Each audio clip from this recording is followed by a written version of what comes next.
ବନ୍ଧୁ ଜୀବନର ସବୁଠୁ ବଡ଼ ଶିକ୍ଷା ନା ଆମକୁ ସେହି ମଣିଷ ଦେଇଥାଏ ଯାହାକୁ ଆମେ ନିଜଠୁ ଅଧିକ ନିଜର ଭାବିଥାନ୍ତି, ଯାହା ଉପରେ ଅଧିକ ବିଶ୍ୱାସ ଓ ଭରସା କରିଥାନ୍ତି।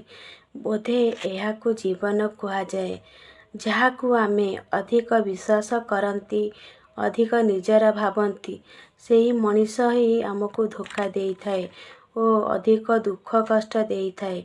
ସେହି ମଣିଷ ହିଁ ଆମ ଜୀବନରେ ବଡ଼ ଶିକ୍ଷା ଦେଇଥାଏ। ଏହା କହିଥାଏ କି ଜୀବନରେ କାହା ଉପରେ ବିଶ୍ୱାସ ଓ ଭରସା କରିବେ ନାହିଁ।